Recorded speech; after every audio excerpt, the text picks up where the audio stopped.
ভাইরা আমার, মহান আল্লাহ কোরআনের ভিতর বলছেন, ইন্না আক্রামাকুম ইনদাল্লাহি আতকাকুম, বলেন সুবহানাল্লাহ। আল্লাহ তাআলা বলেন, ওই ব্যক্তি, ওই মানুষ আমার কাছে সবচেয়ে মর্যাদাবান, রিসপেক্ট, সম্মানিত, পরহেজগার ওই মানুষগুলা যার হৃদয়ের ভিতর থেকে আল্লাহর ভয়, বলেন সুবহানাল্লাহ। ওই মানুষগুলা যদি শিক্ষিত না হয়, বড় ধরনের যদি আলেমও না হয়, কোনো সমস্যা নাই। যদি তার কোনো গরিব মানুষ, ধনী মানুষ হোক, তার দিলের ভিতরে যদি আল্লাহর ভয় থাকে, আল্লাহ বলছেন আমি জান্নাত দিয়ে সহযোগিতা করব, বলেন সুবহানাল্লাহ। আল্লাহ তাআলা বলছেন, আমার কাছে ওই ব্যক্তি বড় সম্মানিত যার হৃদয়ের ভিতরে আছে আল্লাহর ভয়।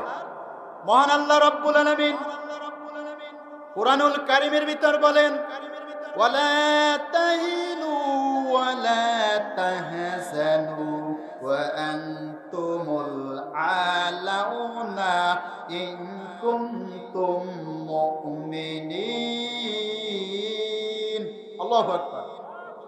আল্লাহ তাআলা বলেন, তোমাদের কোনো ভয় নাই, তোমাদের কোনো চিন্তা নাই, ইন কুনতুম মুমিনিন, যদি তোমরা মুমিন হতে পারো, বলেন সুবহানাল্লাহ।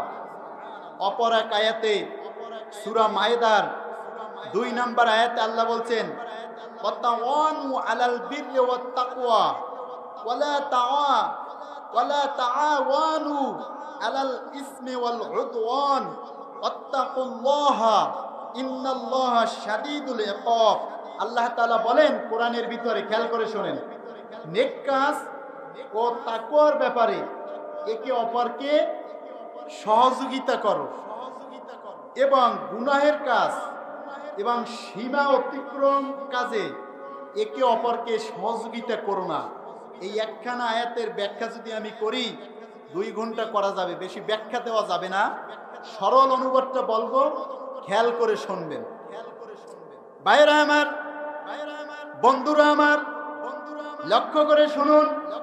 সূরা তোহার ভিতরে আল্লাহ রাব্বুল আলামিন বলেন, নবীকে সম্বোধন করে, ওয়ামুর আহলাকা বিসসালাতি ওয়াসতাবির আলাইহা লা নাসআলুকা রিজকা নাহনু নারযুকুকা ওয়াল আকিবাতু লিত্তাকওয়া, বলেন সুবহানাল্লাহ। এই আয়াতের ভিতরে আল্লাহ রাব্বুল আলামিন বিশ্ব নবীকে বলেন, আপনার পরিবার পরিজনকে নামাজের আদেশ দিন এবং নিজেও তা মজবুতভাবে পালন করুন, এবং আমি আপনার কাছে রিজিক চাই না, বরং আমি আপনাকে রিজিক দিচ্ছি, আর তাকওয়ার ব্যাপারটাই হচ্ছে ভালো, বলেন সুবহানাল্লাহ। কথা বোঝা যায়? ভাইরা আমার, ইসলামের দ্বিতীয় খলিফা নাম কি? ওমর। নাম কি? ওমর।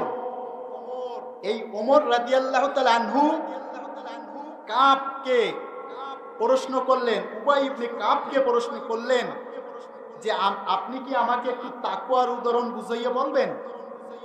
বলে, আগে আপনি জবাব দেন, আপনি কি কোনো কাঁটাযুক্ত রাস্তা থেকে হেঁটেছেন?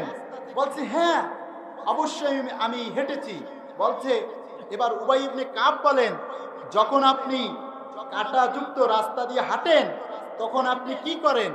বলে, তখন আমি নিজেকে বাঁচানোর জন্য, যাতে কোনো কাঁটা, যাতে কোনো কিছু আমার শরীর, জামা কাপড় আঘাত না করে, সেজন্য আমি সতর্কতার সাথে চলি, বলেন সুবহানাল্লাহ। উবাই ইবনে কাব বললেন, এটাই হচ্ছে তাকওয়া। আপনি এই সমাজে বসবাস করবেন, যাতে কোনো সমাজে চুরি থাকবে, ছিনতাই থাকবে, জেনা থাকবে, মুনাফিক থাকবে, মিথ্যাবাদী থাকবে, সবলখোর থাকবে, ইত্যাদি সব ধরনের লোক থাকবে, কিন্তু আপনি মুমিন, আপনি তাকওয়াবান, আপনি পরহেজগার, আপনি ওই কাঁটার মতো সতর্কভাবে চলবেন, তার নাম হচ্ছে তাকওয়া, বলেন সুবহানাল্লাহ। বুঝছেন ভাইরা আমার? তাকওয়ার পারিবেশিক অর্থ, তাকওয়ার পারিবেশিক অর্থ ভালো কাজ করা আর খারাপ কাজ নিষেধ করা। এক কথায় বুঝাইলাম, তাকওয়ার পারিবেশিক অর্থ ভালো কাজ করা আর খারাপ কাজ বর্জন করা, নিষেধ করা। লোকমান কোন নবী না, কোন রসুল না, কিন্তু তিনি একজন বিজ্ঞানী। বলেন সুবহানাল্লাহ। লোকমান তাকে দেখতে ভালো দেখাইতো না, তার চেহারা ভালো দেখাইতো না। বেলাল রাদিয়াল্লাহু তাআলা আনহুর মতো চেহারা। এই লোকমান তিনি রাখালের কাজ করতেন, ভেড়া চড়াতেন, বকরি চড়াতেন, ছাগল চড়াতেন। যখন সময় পেতেন মাঠে ময়দানে মানুষকে কোরআনের কথা শুনাইতো, মানুষ জ্ঞান মুক্ত হয়ে তার কথা ঘন্টার পরে ঘন্টা শুনতো। এই কথা তার মনিবের কাছে যখন চলে গেল, মনিব বললেন, আজকে আসুক আমার রাখাল, যে দেখব লোকমান আপনার ওর জ্ঞান কত। কোরআনের ভিতরে একটা সূরা আছে, তার নাম হচ্ছে লোকমান। এটা হচ্ছে মাক্কি সূরা। বলেন সুবহানাল্লাহ। আপনারা জানেন, বিভিন্ন তাফসিরে শুনছেন, লোকমান তার ছেলেকে অনেক উপদেশ দিয়েছিল। তার ভিতরে একটা উপদেশ, হে বৎস, আল্লাহর সাথে শরীক করো না। তাফসিরে ইবনে কাসিরের ভিতর লেখা পাইছি যে লোকমান তার ছেলেকে এত উপদেশ দিয়েছে, এক একটা উপদেশ দিয়েছে, এক একটা সরিষার দানা ব্যাগ থেকে বের করে নিচে রাখছে। শেষ পর্যন্ত তার ব্যাগের ভিতরে, থৈল্যের ভিতরে কোনো সরিষার দানা পাওয়া যায় নাই। লোকমান যখন বাড়িতে আসলেন, এবার মনিব বললেন, হে লোকমান, আমি শুনতে পেলাম তোমার নাকি অনেক জ্ঞান, আজকে তোমার জ্ঞানের পরীক্ষা নেব। দুটো ছাগল আনো, আর প্রথম ছাগলটি জবাই দাও, তার দেহের ভিতরে ভালো যে অংশ আছে ওটা বের করে দেখাও। দ্বিতীয়বার আবার একটা ছাগল আনো, ওর ভিতরে খারাপ যে অংশ আছে ওটা বের করে আমাকে দেখাও। দেখবো তোমার জ্ঞান কত দূরত্ব, তোমার জ্ঞানের দূরত্ব কত। লোকমান বললেন, মনিব, আমার জ্ঞানের দূরত্ব আমি তো কত জানি না, তবে ইনশাআল্লাহ চেষ্টা করে দেখা যাবে। লোকমান প্রথম ছাগলটি জবাই দেওয়ার পরে তার পেট থেকে অলপ, দিল, হার্ট, কেউ বলে আত্মা, কেউ বলে জান, কেউ বলে পাখি, কেউ বলে পরাণ। বলেন সুবহানাল্লাহ। বের করলেন। দ্বিতীয়বার আবার ছাগলটি জবাই করলেন, জবাই করে আবার একই জিনিস বের করলেন। লোকমানের মনিব বললেন, হে লোকমান, আমি শুনেছি তোমার নাকি অনেক জ্ঞান, তুমি মাঠে ময়দানে যাও, তোমার সুনাম চারদিকে ছড়িয়ে পড়েছে, এ তোমার কেমন জ্ঞান? যখন বললাম ভালো জিনিস বের করো, বের করলাম, আবার যখন বললাম খারাপ জিনিস বের করো, তখন তুমি একই জিনিস বের করলা, এ তোমার কেমন জ্ঞান? লোকমান বলেন, মনিব শোনেন, কারো দিলের ভিতরে যদি কোনো ভালো জিনিস থাকে তার নাম হচ্ছে দিল, আর যদি কোনো খারাপ জিনিস থাকে তার নাম হচ্ছে দিল। আজ থেকে 1500 বছর আগে বিশ্বনবী একই কথা বলেছেন, ইন্না ফি জাসাদি মুদগা ইযা সালুহাত সালুহাল জাসাদু কুল্লু ওয়া ইযা ফাসাদাত ফাসাদা জাসাদু কুল্লু আলা ওয়া হিয়াল কলব মুত্তাফাকুন আলাইহি। তার মানে হলো, বিশ্বনবী বলেন, মানব দেহের ভিতরে একটি গোশতের টুকরো আছে। পীর সাহেবরাও বলে প্রত্যেকটি মানুষের দিলের ভিতরে একটি গোশতের টুকরো আছে, যখন জিকির দিয়ে লাড়া দেয় শয়তান থাকতে পারে না। আল্লাহ রসুল বলেন, প্রত্যেকটি মানুষের দেহের ভিতরে একটি গোশতের টুকরো আছে, যদি গোশতের টুকরো পছন্দরে টোটাল দেহটা নষ্ট হয়ে যায়, আর ওই গোশতের টুকরা যদি ভালো থাকে তাহলে তার পুরো দেহটাই ভালো থাকে। বলেন সুবহানাল্লাহ। কবি বলেন, হলদিয়া পাখি সোনালি বরণ, হলদিয়া পাখি সোনালি বরণ, পাখিটি সারিল কে? কেউ বলে আত্মা, আগেই বলেছি। ভাইয়েরা আমার, ইমাম ইবনে তাইমিয়া ও মুফাসসিরগণ বলেছেন, মানুষের দিল, এই কলব 3 প্রকার। কয় প্রকার? শোনেন, সুরালো বক্তব্য শুনিয়া কান রে মজা দিলেন, দিন রে মজা দিলেন, কিন্তু আমি মাছ, ওই যে বলছি মাছ নিতে পারলেন না ব্যাগে বরিয়া, কোনো কাজ হবে? আপনার জাল খুব সুন্দর, কিন্তু আপনি আমি খেয়াও দিতে পারি না। কচুয়ার ভাষায় ভাগেরহাটে বলে মাছ মারতে পারি না, আর আমাদের অঞ্চলে বলে মাছ ধরতে পারি না। আর কচুয়ায় বলে এই যে ওই যে আমরা কই না যে ই দেশে লাড়ি দেশে, কচুয়ায় বলে ধন্না দেশে। ভাষা দেখছেন পার্থক্য? তাহলে এই দিল তিন প্রকার। একটা দিল হচ্ছে সুস্থ দিল, মানে কি ভালো কলব, এর স্থান মাদ্রাসা, এদের স্থান মসজিদ, এদের স্থান তাফসিরের মাঠ, এদের স্থান ভালো ভালো কাজ, বলেন সুবহানাল্লাহ। আর অসুস্থ দিল হচ্ছে ফি কুলুবিহিম মারাদুন, ওই দিলের ভিতর কি আছে? রোগ আছে। ওর কাছে মসজিদে যাইতেও ভালো লাগে, মজা লাগে, যাত্রায় যাইতেও মজা লাগে, আবার সিনেমা দেখতেও মজা লাগে। এজন্য শায়ের বলেছেন, মসজিদ মে যাকে নামাজ পড়ো, মসজিদ মে যাকে নামাজ পড়ো, হোটেল পে শরাব পিও, তাকে রহমান ভি রাজি রহে, শয়তান ভি নারাজ না হো। অসুস্থ দিল হচ্ছে একদিকে মসজিদে যেতেও ভালো লাগে, আবার সুযোগ পেলে শরাবখানায় গিয়া, মদের আড্ডায় গিয়া মদও খেতে ভালো লাগে, বলেন নাউজুবিল্লাহ। সে কি করলো? একদিকে আল্লাহকে খুশি করলো, আর একদিকে শয়তানকেও খুশি করলো, বলেন নাউজুবিল্লাহ। আল্লাহকে ভালোবাসতে হবে, শয়তানের কাজ করা যাবে না। আর একটা দিল হচ্ছে মরা দিল, মনে রাখবেন, সুস্থ দিল, অসুস্থ দিল আর মরা দিল। মরা দিল কাদের? নাস্তিকের দিল। কার দিল? নাস্তিকের দিল।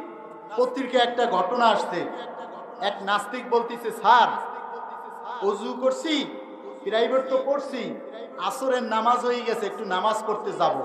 বলে শোনো, নামাজ করবার পরে আগে শোনো তুমি কার ইবাদত করো? বলছে আমি তো আল্লাহর ইবাদত করব।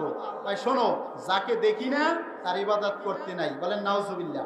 ছাত্র, সায়েন্সের ছাত্র, সে বলতেছে, স্যার আপনাকে একটা প্রশ্ন। বলছে কি? বলছে আপনাকে যে রাইতে, যে রাত্রে আপনার মা জন্ম দিয়েছে আপনি কি দেখছেন? বলে না। বলছে তাহলে না দেখে যদি আপনার মা বলে অমুক তোমার আব্বা, অমুক তোমার ফাদার, যদি বিশ্বাস করেন, আমিও না দেখে আল্লাহকে বিশ্বাস করি, আপনার মতো নাস্তিক শিক্ষকের কাছে পড়ার আমার দরকার নাই। শিক্ষকের কাছেও পড়তে হবে, আদর্শ শিক্ষকের কাছে। আল্লাহ নাস্তিক সম্পর্কে কোরআনের ভিতর বলছেন, কোরআন আল্লাহ রাব্বুল আলামিন নাস্তিক সম্পর্কে কোরআনুল কারীমের ভিতর বলেন, ওয়ামা লাহুম বিহি মিন ইলম, বলছেন আল্লাহ বলেন ওদের কাছে সত্যিকারের কোনো জ্ঞান নেই। ইয়াত্তাবিউনা ইল্লা যন্না, ওরা ধারণা করে কথা বলে। ওরা কি করে? ধারণা করে কথা বলে। ওয়া ইন্না যন্না লা ইউগনি মিনাল হাক্কি শাইয়া, ওরা কখনো সত্যের দিশা মিটাইতে পারে না। আমি দি 100 কিছুদিন আগে 100 মনীষীর জীবনী পড়ার সময় পাওয়া যায় না, বিজ্ঞানীদের জীবনী পড়লাম। তা অনেক কিছু গবেষণা করে, পড়ে বহুত কিছু লেখা 20 বছর 10 বছর সময় নষ্ট করে, এরপরেও তথ্য ভালো দিতে পারে না। আরেকজন বিজ্ঞানী এসে বলে না ওরটা হবে না, আমার ইনফরমেশন সত্য, এরকম বলে। তাহলে কি এরকম বলে?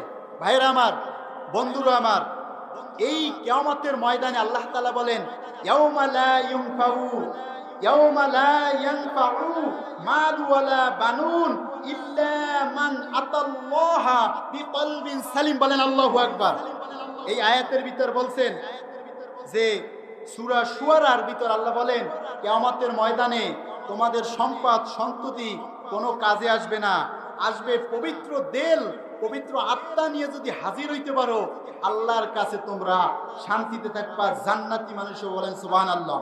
এই ফুল, এই ফল, এই নদী জল, সবুজের পাতা ভরা বাগানের ফল, আরশের নীলিময় তারাদের দল, চাঁদ আর সূর্যের আলো ঝলমল, বেহেশতবাসীদের আবে জমজম, সবকিছু আল্লাহর দান অনুপম।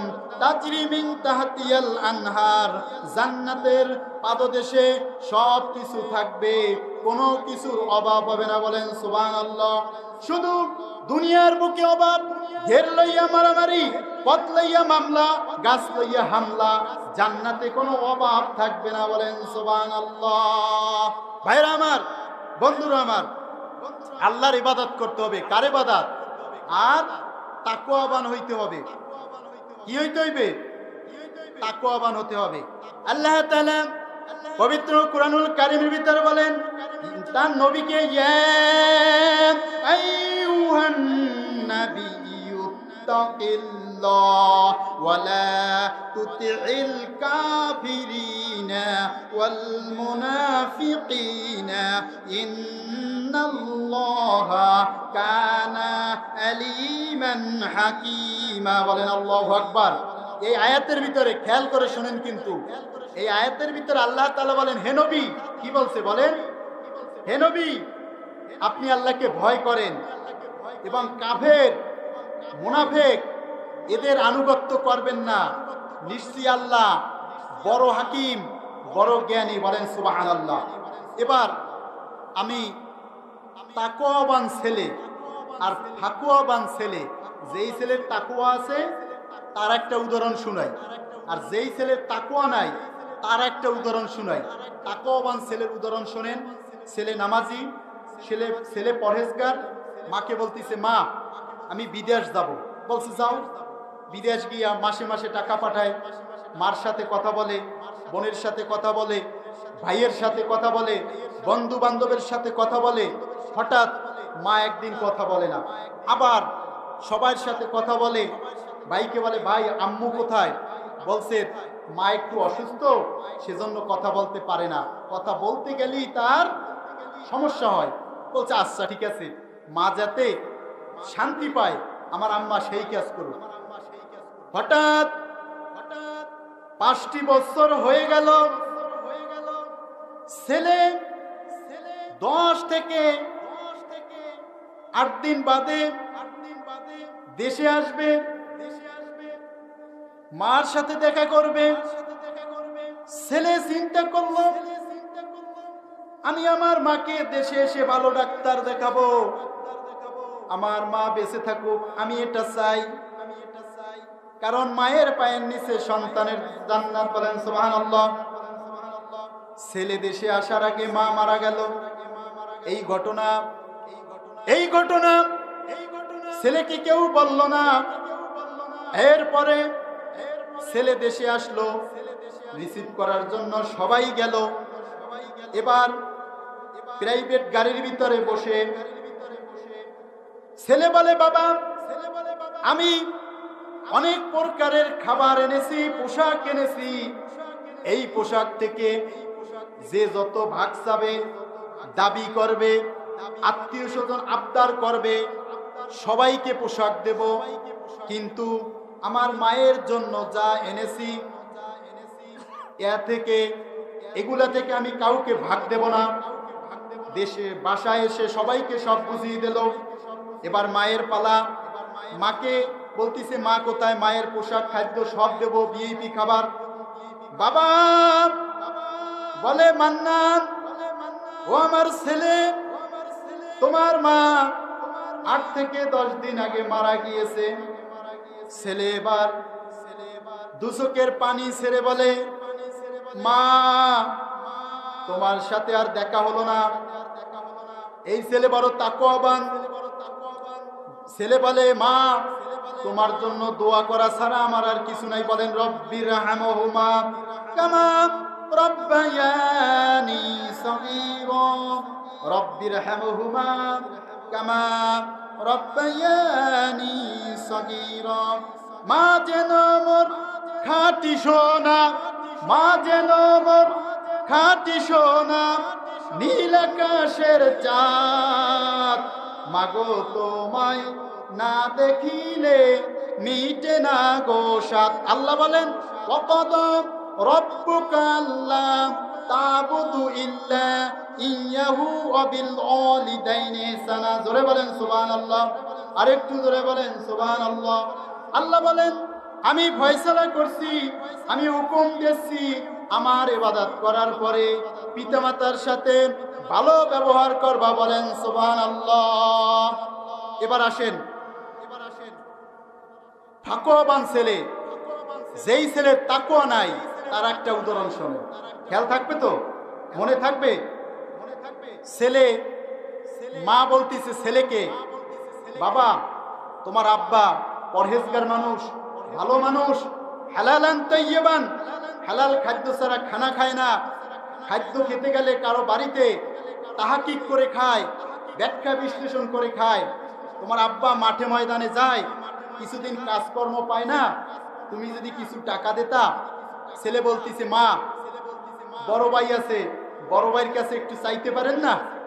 আমি এই সবাই মাত্র একটু টাকা হবে হবে বাপ, এখন যদি প্রত্যেক দিন আমার টাকা দেওয়া লাগে তাহলে তো আমি গরিব হয়ে যাব। বলেন নাউজুবিল্লাহ। ইতিমধ্যে ওই ছেলের শ্বশুর এলো, শাশুড়ি এলো। এবার ছেলের স্ত্রী বলতিছে, শোনো, আমার আব্বা আমার আম্মা বছরের ভিতর 2 বার 4 বার আসে, ওদের জন্য ভালো খাবার আনো, তা না হইলে তোমার খবর আছে। এবার ওই ছেলে বাজারে গিয়া গরুর গোশত, বিভিন্ন ফল ফালি, মাছ, ডিম, সবজি এগুলো আনিয়া রান্না বান্না করলো। এবার মা দেখতেছে, নিজের জন্মদারী মা, যে ওই ছেলে আপন পিতামাতারে টাকা পয়সা না দিয়া শ্বশুর শাশুড়িকে খুব যত্ন করতেছে, 2 চোখ ছেড়ে পানি পড়তেছে। এবার স্বামী বলতিছে, ওগো স্ত্রী বেগম তুমি কেন কাঁদো? বলতিছে, আমি দেখতেছি জানলা থেকে আমার ছেলের দৃশ্যগুলা, উত্তরের কোনায় কি দৃশ্য, শ্বশুরকে খাওয়াইতেছে, শাশুড়িকে মুরগির রান খাওয়াইতেছে, গরুর গোশত খাওয়াইতেছে, অথচ আমি মা আমার একটিবার খবর নিল না। ওকে জন্ম দিতে গিয়া আমার কত কষ্ট হয়েছে, বাড়ির সবাই ঘুমাইছে, আমি মা ঘুমাইতে পারি নাই। ডানে ঘুমাইলে ব্যথা লাগতো, আমি বামে ঘুমাবার চেষ্টা করছি, বামেও ঘুমাইতে পারি নাই। ঠিক তদ্রূপ আমি না ঘুমাবার পরে আপনার এই সন্তান জন্ম দিলাম, আজকে এই সন্তান আমার খোঁজ খবর লইল না। সন্তান এবার শ্বশুর শাশুড়িকে খাওয়াইয়া পিছনের দরজা দিয়া চলে গেল, পিতা মাতার খবর নিল না। অথচ দেখেন, ছোট্ট নামে এত মধু আর কোন নামে মেলে না। বলেন মা, ছোট্ট নামে এত মধু আর কোন নামে মেলে না। শিশুকালে অসহায় বেশে ছিলাম আমি যখন, কান্না করে যখন ছিলাম আমি, খোকা বলে আদর সোহাগ মাখা হাতে নিত তুলে, ওই নামে আর কেউ ডাকে না মা, ওই নামে আর কেউ ডাকে না। ছোট্ট নামে এত মধু আর কোন নামে মেলে না, আর কোন নামে মেলে না। বলেন, রেখো না মনেতে ভয় বান্দা খোদার, রেখো না মনেতে ভয় বান্দা খোদার, দূর হয়ে যাবে বাধা সব, তোমার আমার এক মালিক আছে, আছেন আমাদের রব, আছেন আমাদের রব। আর আমি একটি আয়াত বলে অল্প সময়ের ভিতরে আলোচনা ইনশাআল্লাহ ইতি করব। একটা আয়াত বলবো তাম পৃথিবীর জন্য। আল্লাহ সুবহানাহু ওয়া তাআলা সূরা আরাফের 96 নম্বর আয়াতে বলছেন, ওয়ালাউ আন্না আহলাল কুরা আমানু ওয়াত্তাকাউ লাফাতাহনা আলাইহিম বারাকাতিম মিনাস সামাই ওয়াল আরদ। দুই পাশে দুই মাওলানা আছে, এটা কোরআনের আয়াত, তারাও জানে। আল্লাহ তাআলা বলেন ওয়ালাউ আন্না আহলাল কুরা আমানু, জনপদের লোকেরা, দেশের লোকেরা, সমাজের লোকেরা আমার প্রতি যদি কলেমা পড়ে, আমার প্রতি যদি ঈমান আনে, ওয়াত্তাকাউ, আর যদি আমাকে ভয় করে, লাফাতানা আলাইহিম বারাকাতিম মিনাস সামাই ওয়াল আরদ, আল্লাহ বলেন আসমান এবং জমিনের সব বরকতের দরজা খুলে দেব। বলেন সুবহানাল্লাহ। কোনো কিছুর অভাব হবে না, খাদ্যের অভাব হবে না, ফসলের অভাব হবে না, কোনো কিছুর ক্ষতি হবে না। আল্লাহ তাআলা কোরআনের ভিতর বলছেন যহারাল ফাসাদু ফিল বাররি ওয়াল বাহরি বিমা কাসাবাত আইদিন নাস, জলে স্থানে যা কিছু হয়, ফিতনা ফাসাদ, যত বিপর্যয় ধ্বংস, সব আমাদের দুই হাতের কামাই। ভাইরা আমার, বন্ধুরা আমার, আল্লাহ তাআলা আপনাদের বাড়ির দ্বারের সূরা আল্লাহ বলছেন ফালিয়াবুদু রাব্বা হাযাল বাইত, মানে কাবা ঘরের মালিকের যদি আল্লাহর ইবাদত করো তাহলে কি হবে? আল্লাযী আত'আমাহুম মিন জু, আমি ক্ষুধার সময় খাদ্য দেব, ওয়া আমানাহুম মিন খাউফ, আর ভীতির সময় আমি নিরাপত্তা দেব। আল্লাহ তাআলা পিপিলিকা থেকে শুরু করে একদম হাতি পর্যন্ত সব কিছুর খাদ্যের ব্যবস্থা আল্লাহ করেন। বলেন সুবহানাল্লাহ। আরো জোরে বলেন সুবহানাল্লাহ। আল্লাহ দয়াময় হে খোদা, আল্লাহ দয়াময় হে খোদা, করুণা কামি রহমান, তুমি দয়ালু, তুমি দাতা, তুমি মেহেরবান, করুণা কামি রহমান। আল্লাহ আল্লাহ আল্লাহ আল্লাহ দয়াময় হে খোদা, করুণা কামি রহমান, তুমি দয়ালু, তুমি দাতা, তুমি মেহেরবান, করুণা কামি রহমান, করুণা কামি রহমান।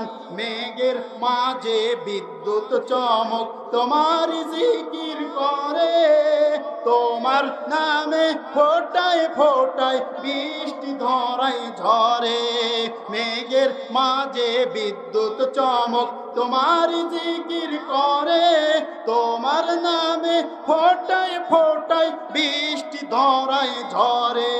মৃদু জমিন পানি পে, মৃদু জমিন পানি পে, গায়ে যে তোমারি গান, করুণা কামি রহমান, ও করুণা কামি রহমান। আল্লাহ তাআলা কোরআনে বলছেন যে ব্যক্তি আমাকে ভয় করে চলবে, সূরা আর রহমানের ভিতর বলছেন যে ব্যক্তি আমাকে ভয় করে চলবে আমি তাকে দুইটা জান্নাতের বাগান দিয়ে সহযোগিতা করব। বলেন সুবহানাল্লাহ।